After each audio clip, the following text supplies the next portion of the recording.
안녕하세요, 여러분. 다니쌤입니다. 자, 우리 컴플릿 AP 케미스트리 개념 강의 현재 듣고 있는 친구들도 있겠고요. 또 이 강의를 개념 강의 수강 고려 중인 친구들도 있을 것 같아요. 자, 많은 친구들이 기다려왔던 객관식 문항 MCQ 강의를 이제 완성해서 여러분께 소개드리고자 합니다. 자, 이 강의에서 이제 어떤 것들 배울지 또 어떤 친구들이 들으면 좋을지 그런 거 한번 얘기를 좀 해볼게요. 먼저 우리 AP 케미스트리 학교에서 수업을 듣고 있는 친구들이 있겠죠. 그럼 학교 수업 듣는 친구들은 당연히 GPA 관리 중요하겠죠. 자, 그래서 학교에서 AP 캠 수업 듣는 친구들 대상으로 이 강의 들으면 도움이 많이 됩니다. 또 하나, AP는 이제 5월 달에 시험을 보죠. 자, 5월 AP 시험을 준비 중인 친구들도 있겠죠. 근데 보통은 이제 이렇게 두 개를 같이 하거나 또는 학교 수업만 듣고 시험을 안 보는 친구들도 있고 시험만 따로 준비를 하는 친구들도 있겠죠. 다 상관없어요. AP 시험 5월 시험에 이제 목표로 하는 친구들은 이 강의 들어야 하고요. 또 있어. 자, AP 캠을 시험을 볼 거는 아닌데 그냥 화학을 공부를 선행을 하려고 AP 캠 듣는 친구들도 있고 또 당장에 내가 지금 이 시험을 볼 거는 아니지만 올해 또는 내년에 시험을 볼 건 아니지만 AP캠 선행을 공부를 미리 좀 하는 친구들도 있겠죠. 그래서 그런 친구들은 조금 학년이 어릴 수는 있는데 아무튼 같이 이 MCQ 문제 강좌로 개념과 함께 차근차근 따라오는 거를 추천을 드립니다. 자, 그리고 우리가 이 강의에서 어떤 문제들을 다루는지 그런 거 좀 얘기를 해볼게요. 자, MCQ 강의라고 하는 건 객관식이죠. 객관식 문제라고 하면은 보통은 그냥 좀 쉬운 간단한 문제들을 다뤄보려나 라고 생각을 하실 수 있는데 절대 아니고요. 우리는 Basic to Killer. 자, 기본적인 문제에서부터 아주 어려운 문제까지 골고루 다뤄볼 거예요. 이 강의에서. 자, 베이직 문제라고 하는 거는 반드시 중요하게 풀어봐야 되는 문제들이 맞습니다. 여러분이 개념 배우고 어려운 문제만 풀 수는 없어. 기초를 탄탄하게 다지기 위해서는 베이직 문제들도 당연히 풀어보고 넘어가야 돼요. 자, 베이직에서 우리가 컨셉 확인 문제들, 컨셉을 좀 탄탄하게 다지는 문제들. 그래서 바로 이제 개념 강의를 듣고 바로바로 풀어보면서 조금 더 기억에도 잘 남고 그런 문제들이 되겠죠. 자, 그리고 킬러 문항이라고 하는 것들은 다소 조금 어려운 문제들이에요. 자, 어려운 문제들이라고 하면은 난이도를 대략 여러분이 이해하기 쉽게 설명을 좀 해볼게요. 실제 난이도, AP 시험 실제 난이도가 있겠죠. 자, 실제 난이도가 대략 이제 AP 시험지 안에서도 좀 쉬운 문제부터 어려운 문제까지 있겠죠. 근데 그 중에서 조금 중간 난이도부터 어려운 난이도까지. 자, 여기에 해당하는 문제들 우리가 다뤄볼 거고요. 또 하나, 여기서 끝나면 다니쌤 강의가 아니죠. 우리는 AP 시험, 실제 시험보다 더 어려운 문제까지 그거까지 풀어볼 거예요. 자, AP 시험에서 이렇게까지 문제가 나올까 싶은 문제들도 조금씩 있어요. 하지만 그 문제들을 풀어보고 고민을 함으로써 풀이 과정을 정리해보로써 개념이 더 정확하게 깊이 있게 이해되는 부분이 많이 있기 때문에 이런 문제까지 가지고 와서 다 준비를 했어요. 그래서 우리 강의에서는 다시 한번 정리를 하자면 MCQ 강의지만 결코 간단하고 짧은 문제만으로 구성이 되어 있지 않습니다. 간단한 문제들도 있지만 중간에서부터 어려운 난이도 그리고 겁나 어려운 문제들 이런 것까지 다 한번 다뤄볼 거예요. 자, 그래서 우리가 이제 MCQ 강의는 토픽별로, 그러니까 단원별로 정리가 되어 있고요. 우리가 총 9단원으로 이루어져 있죠. 케미스트리 지금 현재 실라버스가. 각 단원마다 이제 길이에 따라서 조금 짧은 단원은 한 10문제, 그리고 긴 단원, 내용이 좀 많은 단원들은 20문제. 자, 해서 10문제에서부터 20문제 가량을 매 단원마다 풀어볼 거예요. 자, 요렇게 생각을 하시면 되고 실제 어려운 문제들만 조금 보여줄게요. 이거는 이제 실제 시험에서 나올 수 있는 난이도보다 조금 더 어려운 것들이라고 보면 돼요. 자, 먼저 이런 문제들은 계산 문제가 상당히 길거든. 우리가 이제 나중에 여러분이 이 똑같은 문제 강의에서 볼 수 있겠지만 이 문제를 풀기 위해서 식이 굉장히 좀 많이 쓰여요. 그래서 한 슬라이드 꽉 채우게끔 계산 과정이 필요하고 그렇기 때문에 실제 시험보다는 더 어려운 난이도가 되겠고요. 또 요 밑에 문제 같은 경우에는 계산이 많은 건 아니에요. 근데 쓰이는 개념들이 조금 디테일해. 우리가 그래서 좀 꼼꼼하게 공부를 하는 과정에서 이런 문제를 꼭 풀어보면 정말 좋습니다. 그래서 이런 것들 다 골라가지고 쌤이 좋은 문제들로만 준비를 했어요. 도움이 많이 될 수 있는 문제들. 자, 그러면 이 강의를 도대체 언제쯤 들으면 좋을지 그런 거 좀 얘기를 해볼게요. 현재 쌤 강의가 이제 APChem 강의론 2종류가 나와 있어요. 그리고 지금 오픈하는 우리가 이제 지금 소개드리는 강의가 이 강의가 되겠죠. 요거야 지금 우리가 얘기를 하는 게. 자, 개념 정리 강의에도 물론 FRQ 문제들이 단원 끝에 그리고 세부 토픽마다 솔트돼서 다 같이 나와 있어. 그래서 개념 강의에서도 여러분이 꽤 어려운 FRQ 문제까지 다뤄봤을 거예요. 하지만 이 강의에는 MCQ 문제가 좀 부족하죠. 주로 FRQ 위주이기 때문에. 그래서 이 강의 들으면서 요 지금 현재 MCQ 강의 이거는 무조건이에요. 얘 들으면서 얘는 무조건 같이 들으면 돼. 강의가 없었을 땐 못 들었겠지만 이제 강의가 생긴 이상 얘는 들어야 돼요. 자, 얘 1단원 듣고 얘 1단원 문제 풀고 강의 보고 자, 얘 2단원 듣고 문제 풀고 2단원 강의 듣고 3단원 보고 3단원 공부하고 이렇게 단원별로 공부를 할 수 있겠죠. 왜? 개념 정리도 단원마다 진도가 나가고 요 MCQ 강의도 단원마다 구성이 단원별 문제로 이루어져 있으니까요. 그래서 같이 세트라고 보시면 돼요. 자, 또 하나. 자, APChem에 이제 FRQ Full Test 문제풀이 강의가 또 나와 있죠. 요거는 사실 이 개념 강의를 들으면서 동시에 같이 듣기에는 조금 어렵겠죠. 왜냐하면 이 FRQ Full Test는 전체 범위에 대한 문제풀이가 되는 거예요. 그래서 얘랑 얘로 기초와 어느 정도 중상 이상의 실력을 탄탄하게 다진 다음에 전체 범위가 끝나면 그때부터 이제 요 FRQ 강의로 실전 테스트처럼 훈련을 이제 달달달 하는 거죠. 자, 그렇게 계획을 좀 짜보시면 좋을 것 같아요. 또 물론 이거를 완벽하게 내가 1단원 듣고 1단원 하고 이렇게 1, 1, 2, 2, 3, 3 이렇게 안 해도 돼. 뭐 한 1, 2, 3단원 듣다가 이제 여기서 슬슬 복습 좀 해볼까 하고서 문제 풀어보고 1, 2, 3 듣고 뭐 이런 식으로 적절히 그 정도는 알아서 여러분 잘할 수 있겠죠?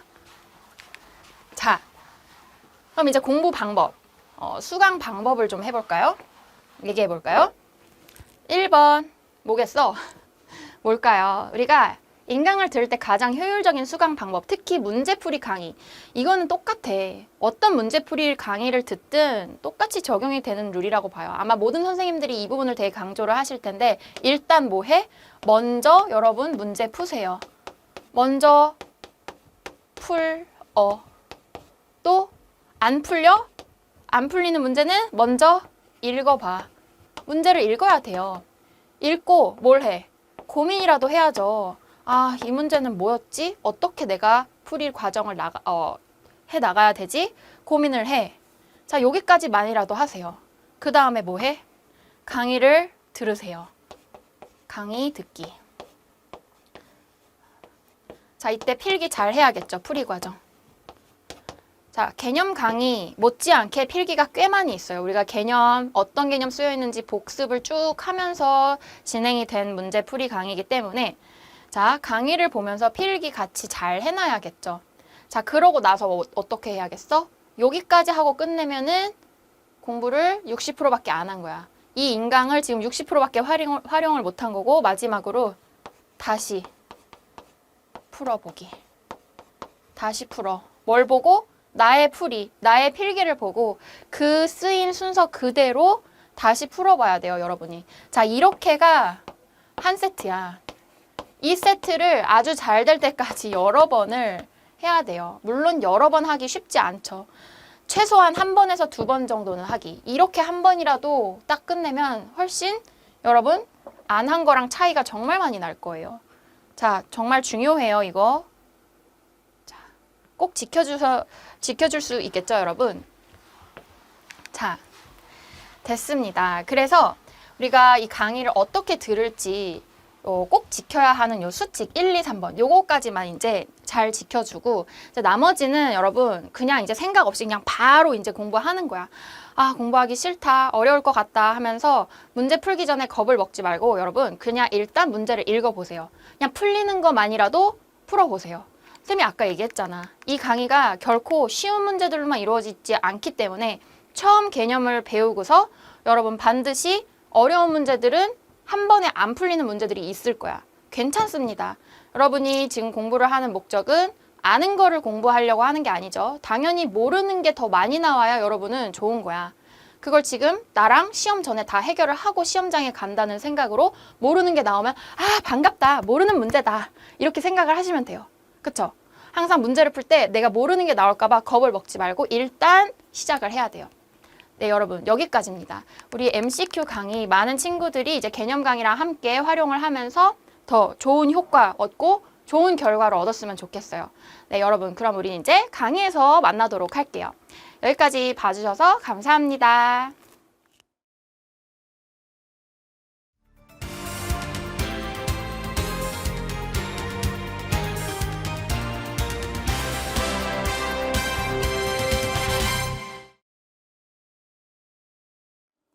안녕하세요, 여러분.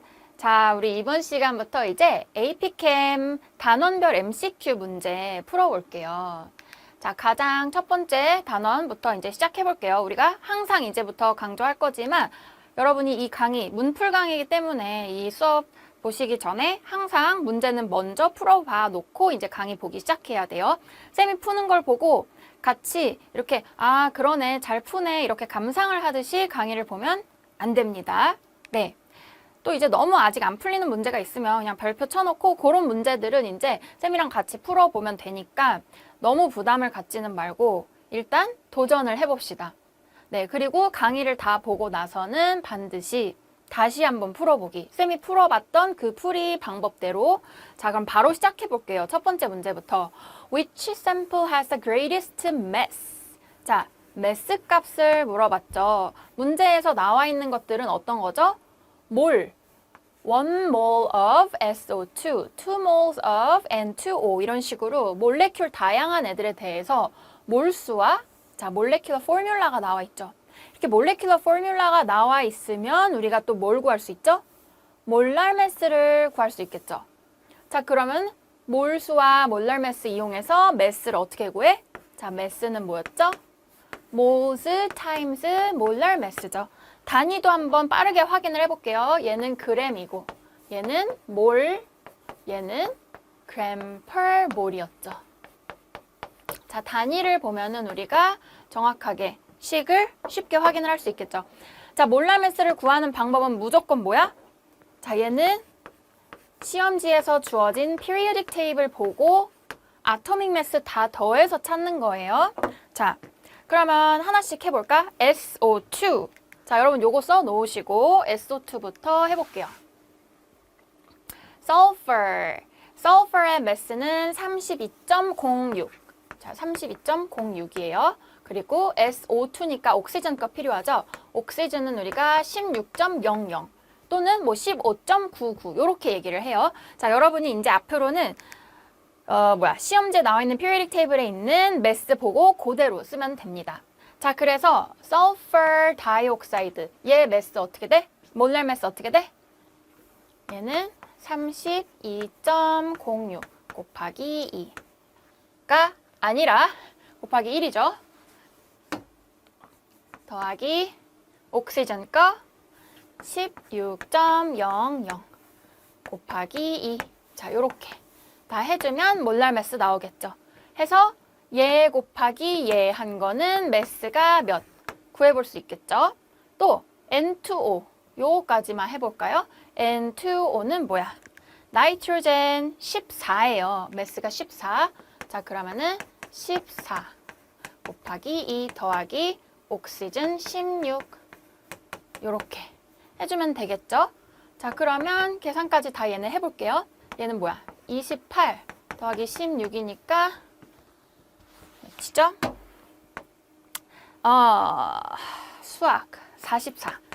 44죠? 맞나요? 이런 거 틀리면 굉장히 창피할 것 같은데 맞죠? 가끔 이렇게 칠판에서 하면은 헷갈릴 수가 있는 거예요. 자, N2O 몰랄 매스가 44죠? 그러면은 44 g per 몰 이렇게 나오죠. 그럼 이 값이랑 요 값이랑 곱해주면 뭐야? 몰수 곱하기 몰럴 매스니까 전체 매스가 나오겠죠. 그래서 매스는 자, 얘 경우에는 몇이야? 88g 이렇게 나올 거예요. 해서 나머지 애들 모두 다 찾아보면은 가장 큰 greatest mass는 바로 B번 이렇게 나옵니다. 자, 다 나머지는 계산하는 방법 똑같으니까 쓰지는 않을게요. 자, B번 체크하시고 넘어가서 볼게요. 2번. What is the total number of atoms in 0.1 mole of PT blah blah blah blah blah. 자, 여기서 잘 봐야 될 거는 What is the total number of atoms? 그리고 몰수가 몇이다 라고 알려줬어. 근데 number라고 물어보는 거는 몇 개, 즉 number of particle을 물어보는 거예요. 자, particle number하고 mole number 둘 사이에 어떤 관계가 있었죠? 얘 곱하기 6.02 곱하기 10에 23승하면 요거 숫자 나오는 거였었죠. 아보가드로 컨스턴트라는 게 들어가야 됐어. 그런데 잘 봐봐. atoms, 아톰의 개수를 물어보고 있어. 그리고 0.1몰의 얘는 이 전체 덩어리가 0.1몰 개라는 거야. 그러면 자, 이 큰 덩어리 한 개 안에 자, 이 한 개 안에 있는 아톰의 숫자가 몇인지를 볼까요? 잘 보세요, 여러분. 이렇게 생긴 전체 덩어리. 자, 이런 거 이제 컴플렉스라고 하는데 우리가 AP 범위에서 이런 컴플렉스를 엄청 다 디테일하게 배우지는 않습니다.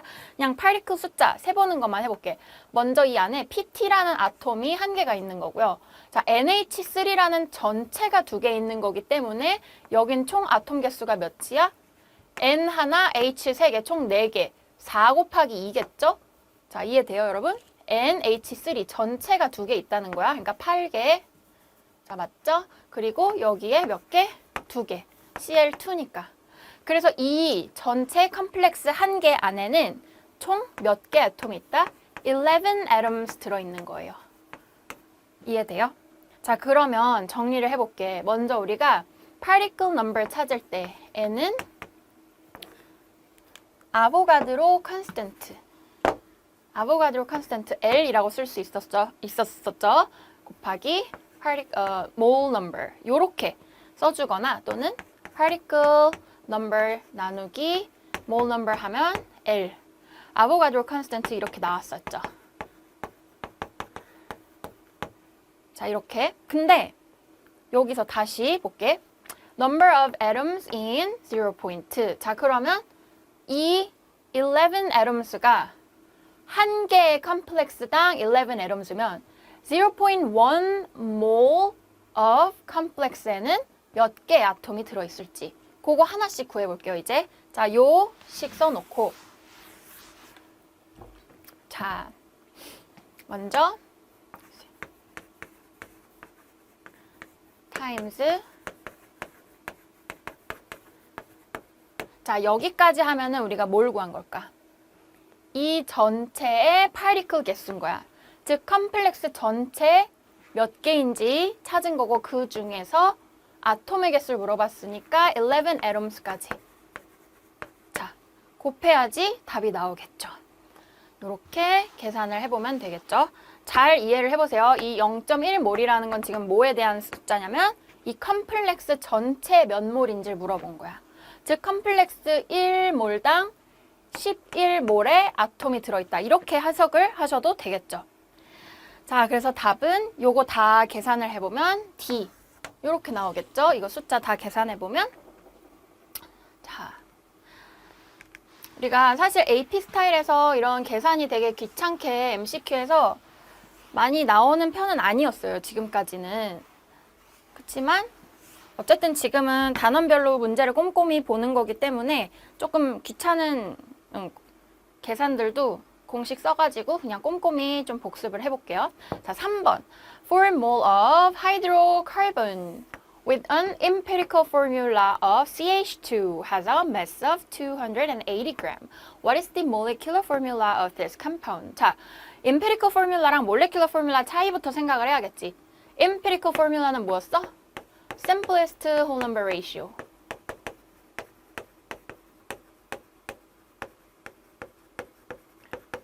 요거죠. empirical formula는 근데 molecular formula는 뭐였어? 실제 엘리먼트 각각이 얼만큼씩 있는지 actual number of each element. 그거를 다 이제 표시를 해준 게 molecular formula였어. 자, 그러면 empirical formula로 CH2가 나왔다는 거는 실제 molecular formula는 요거의 배수만큼 있다는 거죠. 1대 2라는 비율만 알려준 거고 실제로는 몇 개인지는 우리가 이제 찾아봐야지 molecular formula가 나오는 거였겠죠. 자, 하이드로카본은 뭐냐면 C하고 H로만 이루어진 애들이야. 그래서 이 숫자 여기에 뭐가 들어가는지 그건 아직 몰라. 이 이름만 봤을 때. 아무튼 카본과 하이드로젠으로 이루어진 애다라는 거죠. 자, 그러면 이렇게 생긴 애가 mass of 280g이래. 언제? 4몰만큼 있을 때. 자, 그럼 괜히 이렇게 문제에 좀 꼬아서 줬으니까 이 둘을 찾아서 일단 몰라 매스 찾을 수 있을까요? 4몰일 때 280g이면 1몰일 때는 몇이야? 안녕하세요, 여러분. 자, 우리 이번 시간에 이제 챕터 3 문제풀이 시작해 볼게요. 여러분 다 항상 먼저 풀고 요 강의 봐야 되는 거 알죠? 자, 1번부터 볼게요. Which bonds cause the boiling point of water to be significantly greater than that of hydrogen sulfide? 자, water 어떻게 생겼죠? H2O. hydrogen sulfide는 H2S야. 자, 둘의 molecular structure는 같아요. 자, 요렇게 생긴 애가 water, 그리고 hydrogen sulfide는 자, 똑같은 벤트 스트럭처로 나오는 애죠. 자, 그럼 얘와 얘 둘 사이에 어떤 차이점이 바로 boiling point of water to be greater. 자, boiling point 이런 성질은 우리가 다 physical property로 봤었고, 자, 이런 physical property 얘기할 땐 항상 intermolecular force랑 관련 지어서 생각을 해야 돼요. intermolecular forces of water 종류가 뭐가 있죠? 먼저 London dispersion force, 그리고 dipole and hydrogen bonding까지 있죠. 그 중에서 hydrogen bonding이 굉장히 얘가 가질 수 있는 큰 intermolecular force 종류죠. 반면에 hydrogen sulfide는 어때? 얘가 가질 수 있는 force 중에 hydrogen bonding 없죠. 자, hydrogen bonding 조건 다 기억하시죠, 여러분? H랑 O 또는 H랑 N, H랑 F. 자, 몰레큘 안에 이런 구조가 있어야 하이드로젠 본딩을 할 수 있었죠? 이렇게. 다시 반대편에 그릴게. 요렇게죠. 이거죠. 이런 식으로. 자, 그러니까 답은 어떻게 되겠어? 정답 D. 하이드로젠 본딩 되겠습니다. 자,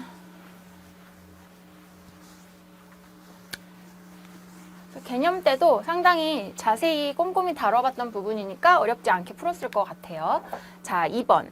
A substance has the following properties. 자, 멜팅 포인트 상당히 이 정도면은 높은 멜팅 포인트 값이라고 생각을 해야 돼. 왜냐면은 4자리잖아? 1000의 자리죠? 그쵸? 뭐 몇백 수준이 아니라 굉장히 상당히 높은 멜팅 포인트를 갖는 거고, 또 electrical conductivity는 지금 어때? molten state, 즉 liquid일 때도 poor, solid일 때도 poor. 자, 그럼 여기서 알 수 있는 거 뭐야? 일단 ionic compound 아니겠죠. 왜냐면 ionic은 molten일 때 conductivity 생기는 애니까. 그래서 ionic 일단 지워주고, 또 metallic은 맞을 수 있을까? metallic도 아니겠죠. 왜? metallic은 electrical conductivity가 항상 good conductivity 갖는 애야. 그쵸? 그래서 metallic도 지워주고. 그러면 이제 우리가 A번과 B번 사이에서 고민을 좀 해봐야 되는데, 먼저 A번, 네트워크 코베일런트 본드가 뭐였었죠? 네트워크 코베일런트 또는 자이언트 뭐 코베일런트 스트럭처라고도 했었고, 코베일런트 본드가 계속 컨티뉴어스하게 이어진 애들이었어. 그래서 우리가 대표적으로 뭐 그래파이트나 다이아몬드 봤었죠. 그래서 칼본으로 다이아몬드 같은 애들 계속 주변에 이렇게 연결이 되는 거였죠. 계속. 근데 얘랑 다르게 폴러 코베일런트 몰레큘은 뭐가 될까요? 얘는 정확하게 딱 끊어지는 단위가 있는 애들이었어. 예를 들자면 뭐 CO2, H2O, NH3 이런 식으로 뭐 CH4 이렇게 정확하게 exact number of atoms가 정해져 있고, 그래서 끊어지는 단위가 있기 때문에 이런 covalent 모레큘 애들은 simple 모레큘 형태죠. 얘처럼 커다란 물질이 아니라.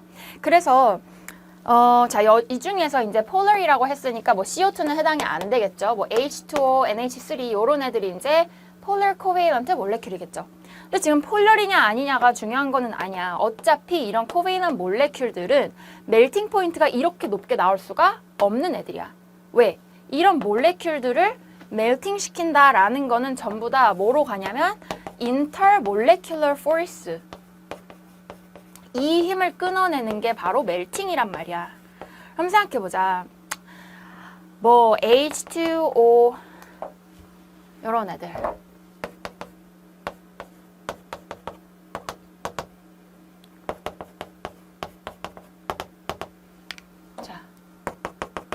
자, 이런 힘을 끊어내는 게 water를 아이스에서 water liquid로 멜팅 시키는 과정인데, 이렇게 intermolecular force 종류들은 아무리 세봤자 요런 covalent bond 같은 걸 끊어내는 것보다 훨씬 약한 힘이라 그랬죠. 그러니까 이런 거 끊어내는 게 훨씬 힘들어. 그래서 intermolecular force 끊어내는 정도로는 멜팅 포인트가 이렇게 높이 올라가지 않습니다. 그치? 워럴의 멜팅 포인트는 어디야? 0도씨잖아. 그쵸? 상당히 차이가 있죠? 자, 그렇다면 멜팅 포인트가 이렇게 높게 나온다라는 거는 얘가 아니라 네트워크 코베이런트 같이 이런 애들을 요 본딩을 끊어내는 과정이 이 아이의 멜팅이다. 요렇게 보시면 돼요. 그래서 네트워크 구조들은 훨씬 높은 멜팅 포인트 갖는다. 누구보다? 심플 몰레큘 애들보다. 자, 그래서 정답이 A로 가야 되는 거예요. 이해되시죠, 여러분? 근데 참고로 요거 여러분들이 너무 공부를 또 많이 해서 헷갈리는 경우가 생길 수도 있는데, 그래파이트라는 애 있잖아. 그래파이트도 똑같이 네트워크 코베이런트고 얘는 칼본이야. 얘도 칼본이 이렇게 계속 연결된 구조였는데 얘는 예외적으로 컨덕티비티가 있는 애예요. 그래서 이 문제 조금 약간 뭐 오류라고 하는 것까지는 그렇지만 이 네트워크 코베이런트 중에서 그래파이트는 이 문제의 답으로 볼 수가 없는 거예요. 그래서 그래파이트 말고 뭐 다이아몬드 같은 애를 이그젬플로 본다면 이 문제에 대한 답으로 볼 수 있겠죠. 자, 그래파이트는 electrical conductivity가 있는 애야. 자, 요렇게 보고 넘어갈게요.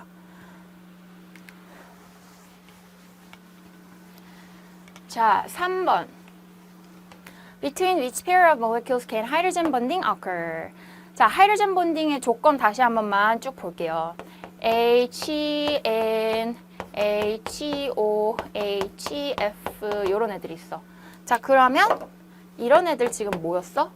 엄청 electronegativity 큰 애니까 여기 있는 본딩 쫙 끌어당겨 있고, 그럼 이쪽 애들은 엄청 플러스가 만들어져 있겠죠? 자, 근데 여기에 있는 positive charge가 굉장히 강한 이유는 하이드로젠 자체가 원래 뭐야? 프로톤 하나에 일렉트론 하나로 이루어진 애잖아. 근데 이 일렉트론이 저쪽으로 다 당겨지는 느낌이라면 지금 얘는 가뜩이나 사이즈 자체도 작은 아톰인데 반대편에 있는 요런 애들과 굉장히 가까이 당겨서 달라붙을 수 있는 거야. 여기에 얘는 지금 뭐야? 일렉트로 네거티비티 큰 애니까 마이너스 찰지가 나오겠죠. 이렇게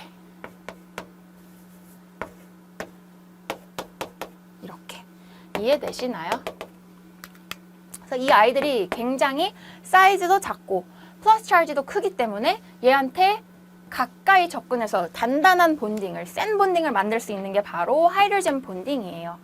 자, 그러면 몰레큘 중에 이런 본딩이 있어야 하이드로젠 본딩이 되는 거겠죠? 자, 그럼 얘밖에 없어요, 답. 자, 그려볼까?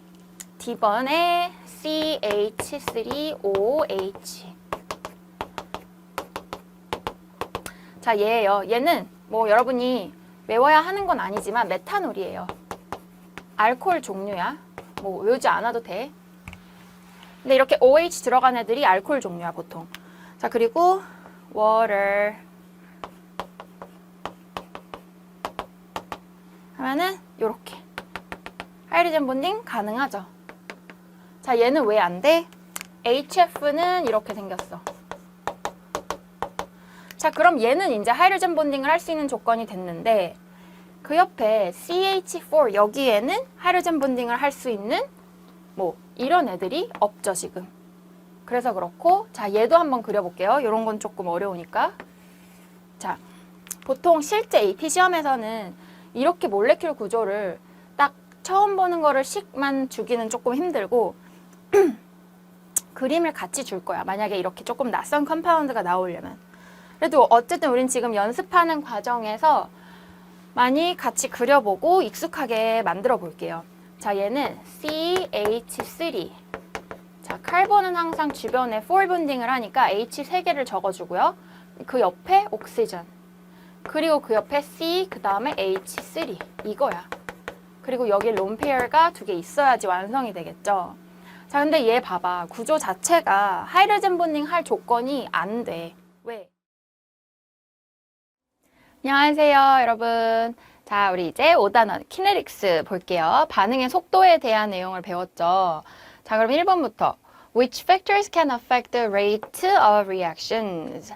자, particle size of solid reactant가 어떻게 될수록 rate가 빨라졌죠? 자, rate 빨라지는 거 기준으로 정리해 볼게요. particle size 작을수록. 두 번째, concentration of reacting solution이 어때? 반응을 하는 concentration이 높을수록. 또 pressure of reacting gas. 자, pressure도 concentration이랑 같은 개념이에요. 자, reacting 하는 물질들의 양이 많고 그러면 그들 사이에서 더 more frequent collision이 일어날 수 있으면 rate가 빨라진다. 이렇게 볼 수 있겠죠? 자, 그래서 정답은 1번, 2번, 3번 모두에 해당이 돼요. 1, 2, 3에 나와 있는 아이들이 전부 다 rate of reaction에 affect 할 수 있는 애들이죠. factors. 자, 1번의 답 D 되겠고요. 2번. Which statements are correct? 1번부터 볼게요. The activation energy of a reaction is not affected by temperature. 맞나요? 맞습니다. activation energy라는 거는 반응이 일어나기 위한 미니멈 에너지라고 봤었고, 자, 이 값은 temperature하고 상관이 없는 거였죠. 자, 액티베이션 에너지를 바꿀 수 있는 애는 뭐였어? 캐탈리스트였죠. 자, 그래서 1번은 뭐야? 맞습니다.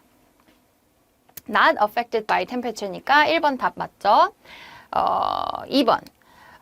Catalyst reduces enthalpy change of reaction. 자, 요거는 여러분이 6단원에서 우리가 이제 enthalpy change에 대한 내용, 히트에 대한 내용을 조금 더 봐야 이해가 되는데, 자, 그때 다시 보고 오면 이해가 될 건데 미리 잠깐 볼게요. 자, 캐탈리스트라는 거는 지금 본 것처럼 액티베이션 에너지 값을 줄여줄 수 있는 애다라고 얘기를 했어. 근데 엔탈피 체인지라는 거는 얘가 바꿀 수 없는 애예요. 자, 미리 나중에 배울 내용, 아직 6단원 안 본 친구들은 그냥 간단하게 이렇게 정리를 해볼게요. 엔탈피 체인지라는 거는 반응이 일어나는 동안에 나오는 히트 또는 그 반응이 일어나는 동안에 들어가는 히트, 자, 요렇게 힛의 양에 대해서 얘기를 하는 거예요. 그래서 힛 에너지가 얼만큼인지, 자, 요거는 캐탈리스트랑 상관이 없는 부분이야. 자, 그래서 2번은 틀렸어요. 자, 3번 catalyst provide alternative reaction pathway. 요거는 맞죠. 자, 3번처럼 함으로써 1번처럼 activation 에너지를 catalyst가 reduce 해준다. 요렇게 보시면 돼요. 자, 그래서 이런 표현들은 여러분이 다 머릿속에 집어넣으면 나중에도 도움이 됩니다. 캐탈리스트라는 거는 반응이 이렇게 일어나야 되면은, 자, 여기서부터 여기까지가 액티베이션 에너지였다면 캐탈리스트 사용했을 때 액티베이션 에너지가 이렇게 줄어들 수 있다. 자, 반응의 루트, 패스웨이가 변할 수 있다. 이렇게 보시면 돼요. 그래서 답은 1번, 3번. 정답이 그러면 B번 되겠죠. 자, 3번. The Maxwell-Boltzmann distribution of molecular speeds in samples of two different gases at the same temperature are shown above. Which gas has the molar mass, greater molar mass? 자, 맥스웰-볼츠만 디스트리뷰션 나와 있고 항상 X, Y부터 확인을 해볼게요. 스피드, 모레큘러 스피드가 대체로 낮은 쪽이 뭐야? 자, fraction of molecule이라는 걸 볼까요? 몰레큘의 비율이 얼만큼인지, 즉, 이 fraction이라는 단어는 뭐라고 해석하면 편하냐면 number of molecule이라고 봐도 돼. 즉, 스피드가 낮은 쪽에 많은 몰레큘들이 모여있는 애가 바로 A라는 애고, 조금 더 높은 스피드의 애들이 많이 모여있는 애들이 바로 B라는 몰레큘이야. 다시 말해서 A, B 중에 누가 더 몸집이 가벼운 애일까? B가 더 몸이 가벼운 애겠죠. 왜? 스피드가 조금 더 빠르잖아. 대체로. 이해돼요? 그래프가 오른쪽으로 쏠려 있는 게 스피드가 빠른 거죠. 그래프가 왼쪽으로 쏠려 있는 게 스피드가 느린 애들. 즉, greater molar mass다. 이렇게 보면 돼요. 이해되죠? 무거우니까 천천히 움직이는 거야, 대체로. 자, 그렇게 보면 정답 3번의 A번이 되겠죠. 자, 그리고 얘네들은 전부 다 same temperature. 온도값이 같은 조건에서 A와 B를 비교를 한 거야. 그러니까 같은 온도라는 거는 A와 B 사이에 뭐가 같아? average kinetic energy라는 게 같은 값이야. 자, 그럼 얘를 조금 더 수식으로 정리를 해볼게요. A와 B가 갖는 average kinetic energy가 현재 뭐다? 같다. 왜? same temperature 조건이니까. 근데 kinetic energy라는 건 다른 식으로 표현을 해보자면 2분의 1 mv square 이렇게 볼 수 있어요. 자, 얘가 매스고 얘가 속도야. 근데 매스 누구 거? A라는 애. 속도 누구 거? A 거. 똑같이 얘도 B 거 해보면 2분의 1 mv squared. 자, mass, velocity 둘 다 A 거고요. mass, velocity 둘 다 B 거죠. 근데 양옆에서 2분의 1 지워주고 보면은 어때? mass가 얘처럼 큰 애가 전체적으로 velocity가 더 느리다. 말 되죠? 이렇게 비교를 해보면 이 식을 이용해서 문제 정확하게 이해해 볼 수 있겠죠? 그래서 정답이 A야. 자, 이 그래프에서 나타내는 게 지금 이 내용이에요. 됐습니다. 4번. A student studied the kinetics of the reaction represented above. 요 그래프예요. Reactant X over time. The data are plotted in the graph below. Which of the following procedures will allow the student to determine the rate constant K? 자, 볼게요.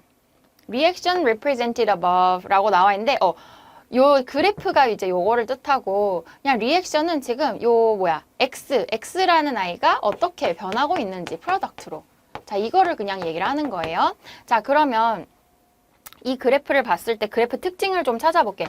concentration of X가 시간에 따라 어떻게 변하는지를 봤더니 맨 처음에 initial concentration은 1이죠.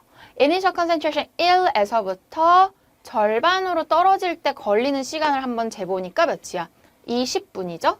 얘가 또다시 절반으로 떨어질 때 걸리는 시간을 봤더니 또 20분 걸리고 또 절반 해서 봤더니 얼째? 또 20분. 다시 말해서 half-life가 20minutes이죠. 자, half-life가 20minutes이라는 값이 딱 나오는 거는 이게 뭐야? The reaction is first order with respect to A가 아니라 X. 요렇게 볼 수 있겠죠. 왜? constant half-life라는 거를 보여준 거잖아, 그래프에서. 그쵸? 자, 다시 말해서 X에 대해서 first order reaction이라는 거야. 그러면 여기에서 이제 우리가 알 수 있는 것들, 얘 표현을 해보면 어떻게 돼? rate는 K에다가 X 요렇게 나오는 애고, 또 얘를 직선의 형태로 나오는 그래프 찾으려면 뭐랑 봐야 돼? ln의 x로 봐야 된다 그랬죠. 보이나요? 자, 이렇게 써볼게. 좀 깔끔하게 써볼게요. 자, 여기에 뭐가 와야 돼? ln x. 이게 y-axis고 얘가 타임. 자, 이거죠. 이렇게 왔을 때 그래프가 어째야 돼? 요렇게 직선의 형태, 리니어 그래프로 나올 거고, 자, 이때 요 슬로프를 구하면 뭐가 나왔었죠? 마이너스 k가 나온다.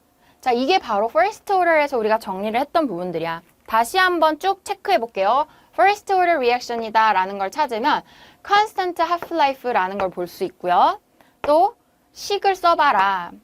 rate expression 써봐라 하면 이렇게 쓸 수 있고요.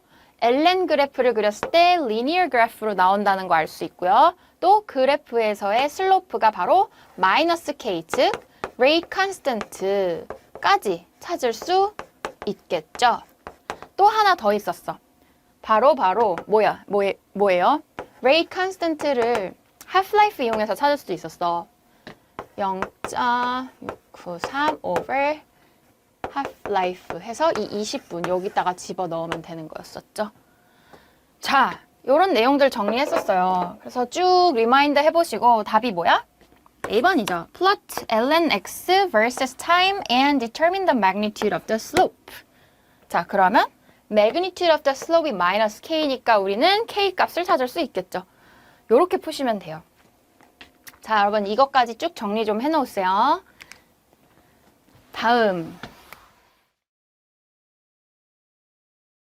안녕하세요, 여러분. 자, 우리 이제 드디어 acid and base 들어왔어요. acid and base 상당히 많은 친구들이 어려워하는 단원이기 때문에 문제를 좀 꼼꼼히 기초적인 문제부터 확인하는 문제부터 조금 복잡한 문제까지 좀 다양하게 다뤄보도록 할게요. 자, 그래서 첫 번째 문제부터 이런 거 이제 간단하게 개념을 확인하는 문제죠. The conjugate base of HSO4 마이너스 이렇게 나왔어. 자, conjugate 관계 기억나요? 1H 플러스 차이가 나는 거였는데 1H 플러스가 더 붙으면 acid고 하나가 덜 붙으면 conjugate base라고 했죠. 그럼 우리가 얘 베이스 형태, conjugate base 형태를 찾으려면 1H 플러스가 여기서부터 떨어진 형태인 SO4 되고 자, 찰지는 하나 줄어야겠죠. 2 마이너스로. 왜? H 플러스 형태로 빠진 거니까. 자, 정답 뭐죠? B번 되겠죠? 네, 체크해보고 넘어갈게요. 이런 건 간단해요, 여러분. 개념을 정확하게 기억하면 풀 수 있는 거죠. 그래서 이렇게 문제로 좀 쭉 다져볼게요. 2번. The molar concentration of hydronium ion. 자, 하이드로늄 아이언은 뭐였어? H3O 플러스 형태였죠. In pure water at 25 degrees Celsius. 자, 우리가 acid and base 단원에서는 이 25도씨라는 온도가 상당히 중요한 역할을 했었죠. 왜일까요? 먼저 우리가 water dissociation constant, water 또는 auto ionization constant라고도 하죠. 이런 걸 배웠어. 자, 얘 뭐였죠? 식부터 한번 써볼게요. 그럼 물 속에서 워터 몰레큘이 자, 쪼개져서 어떻게? H3O 플러스 그리고 OH 마이너스 이런 형태로 워터 스스로 쪼개져서 아이온이 되는 과정을 워터의 오토 아이오나이제이션 반응이라고 했어요. 자, 이때에 KW라는 이퀄리브리엄 컨스턴트를 구할 수 있었어요. 자, 이퀄리브리엄 컨스턴트는 식이 어떻게 될까? 리퀴드는 우리가 1을 넣기로 했죠. 리퀴드나 솔리드 같은 경우는 이 분모에 지금 얘가 1이 들어가는 거죠. 그러니까 얘랑 얘만 써주면 되겠지. H3O 플러스 그리고 OH 마이너스. 자, 이 숫자 두 개 곱해진 게 바로 KW 값이 되고 자, K 값이라는 거는 temperature dependent, 온도에 따라 결정되는 값이었기 때문에 우리가 모든 온도에서 이 값을 외우고 있진 않지만 25도씨일 때는 외우자라고 했었어. 그 값이 바로 이렇게 나오는 숫자였었죠. 자, 근데 봐봐. 워터 몰레큘이 얘를 1대1을 만든다라는 거는 자, 1대1 똑같은 숫자만큼 나오는 거죠. 그럼 얘 x라고 놓으면 xx. 자, 얘가 xx 똑같이 나오는 거죠. 자, 그럼 이 농도, 몰랄 컨센트레이션 구하고 싶으면 어떻게 해? x 스퀘어드가 이 숫자가 되는 거죠. 25도씨일 때. 자, 그러면 자, H3O 플러스 문제에서 물어본 몰랄 컨센트레이션 of H3O 플러스는 뭐야? 하이드로늄 아이온 요거죠. 얘는 뭘 구하면 돼? x 값을 구하면 돼. 그러면 여기에 square root of 요렇게. 자, 그러면 보이시죠? 1.0 곱하기 10의 마이너스 7승 이렇게 나오겠죠. 자, 정답 B번 되겠습니다. 여러분, 이 문제를 우리가 숫자를 자, 다시 한번 강조하지만 이렇게 놓고 풀 수 있는 이유는 문제에서 25도씨라는 조건을 줬기 때문이에요. 자, 그 외의 온도값에서는 우리가 이 숫자, 이렇게 이 숫자를 쓸 수가 없어요. 그래서 예를 들어 뭐 문제에서 30도씨 조건이 나오면 이 숫자가 아닌 다른 숫자를 새롭게 여러분한테 줄 거예요. 자, 그 경우에는 이제 그 숫자를 대입해서 똑같이 풀면은 되겠죠. 자, 그리고 또 우리 하나 또 체크해 볼 거는 하이드로늄 아이온이라는 거는 사실상 하이드로젠 아이온, 얘랑 역할이 똑같다 그랬어. 그래서 이 식을 우리가 조금 더 쉬운 버전으로 써서 보기도 했어요. 그래서 우리가 두 가지 식을 형태를 배웠었는데 water의 auto ionization constant를 이렇게 표현을 할 수도 있지만 어떻게 표현을 할 수도 있었어? water 모레큘 하나가 스스로 쪼개져서 H 플러스랑 OH 마이너스의 AQ. 자, 이렇게 표현을 해도 똑같다라고 했어요. 그래서 얘랑 같은 거였어. 그러면 여기도 어떻게? 얘 대신에 H 플러스 넣어도 똑같은 거야. 그래서 문제에서 하이드로젠 아이온을 구해라. 얘를 구해라. 몰랄 컨센트레이션. 그렇게 했어도 똑같은 방법으로 풀면 되는 거죠. 자, 됐습니다. 넘어갈게요. 정답 2번에 B 나오고요. 3번. What is the pH of an aqueous solutions at? 계속해서 이제 온도 조건은 이렇게 주어져 있고 hydroxide ion is 0.0025 molar. 자, 그러면 써볼게요. OH 마이너스 하이드록사이드 아이온이 현재 0.0025 몰레리티만큼 나와 있대. 그리고 이제 우리한테 pH를 구하래. 자, 근데 OH에 대한 정보를 주고 pH를 찾아라 라고 한다면 여러분 떠올려야 하는 식이 딱 하나 있어. 바로 떠올려야 돼. 뭐야? pH 더하기 POH는 14다. 언제? at 마찬가지야. 얘도 25도씨일 때. 자, 이거 다 배웠어요, 여러분. 잘 떠올려야 돼. 자, 나한테 pH를 구하라 했는데 갑자기 OH만 줬어. 그러면은 이걸 떠올려야 되는 거야. 그러면 어떻게 해? POH와 pH의 관계 14, 얘를 이용해서 이제 뭔가 해볼 수 있겠죠? 자, 단 이 14라는 값은 언제만? 25도씨일 때만 요 값을 쓸 수 있다는 거야. 문제에서 다른 온도 조건이면 새로 값을 줄 거라 그랬어요. 근데 만약에 이제 별말 없이 온도 조건이 혹시 아무 말도 없으면 그때는 그냥 14라고 놓고 푸는 거로 생각을 하면 될 것 같아요. AP 시험에서는 그렇게 조금 혼란스러운 상황을 주지 않기 때문에 정확히 25도라던가 또는 그 외에 다른 온도라는 걸 언급을 하겠지만 혹시 말 없이 그냥 준다면 그냥 기본적으로는 우리가 늘 배웠던 25도씨의 14 요거로 생각을 하면 돼요. 아무튼 자, 그럼 계속해서 볼게요. 우리가 pH를 구하고 싶은데 주어진 게 OH야. 그럼 얘를 POH로 좀 고쳐보고 싶지 않아? 나만 그런가? 나만 그러고 싶은가? 자, POH 어떻게 해요? P라는 거는 뭐였어? 항상 마이너스 로그를 씌우는 거라 그랬어. 얘한테. 자, 뒤에 있는 거에다가 마이너스 로그. 여기는 베이스 10이 생략된 거죠. 자, 이거를 하는 게 POH라 그랬죠. 그럼 어떻게? 는 마이너스 로그의 0.0025. 요거를 계산해주면 값이 나오겠죠. 자, 이 값을 어디다가 넣어? 이 값을 여기다 집어넣으면 되겠죠. 그러면은 pH는 14 빼기 POH니까 어떻게 14 빼기 요렇게 전체를 집어넣어야겠죠? 마이너스 로그까지.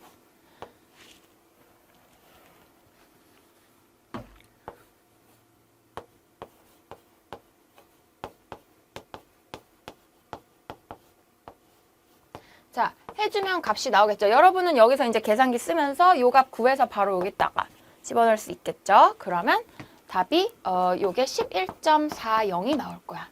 그러니까 이 값이 대략 뭐 2.60 요런 스타일로 나올 거예요. 자, 그러면 여기다가 2.6 빼면은 11.4 나오겠죠? 실수한 거 없죠? 이렇게 산수 실수하면 굉장히 좀 창피하겠죠, 쌤도? 그래서 답은 C 되겠습니다. 자, 넘어갈게요. 아니면 요걸 요렇게 하나 써줄까? 자, 얘가 2.60이다. POH 여기 위에서 구해놨으니까. 이 정도는 뭐 괜찮겠지, 뭐 쉽겠지. 자, strong acid 아닌 거를 찾으래. not a strong acid. 근데 이런 거는 여러분 우리가 strong acid 종류는 좀 외우자 그랬어. 왜냐면 strong acid는 우리가 이제 AP에서 외워야 하는 종류가 딱 정해져 있고 그 외에 weak acid의 종류가 훨씬 더 많아요. 그리고 특히 이제 칼본이 들어간 애들, organic acid라고 했죠. 그런 애들은 다 weak acid라고 생각하면 된다 그랬어. 그래서 strong acid 한번 쭉 써볼까요? 뭐뭐 있었는지 HCl, hydrochloric acid랑 HNO3, nitric acid, 그리고 또 뭐 있어? HClO4, ClO4, 그리고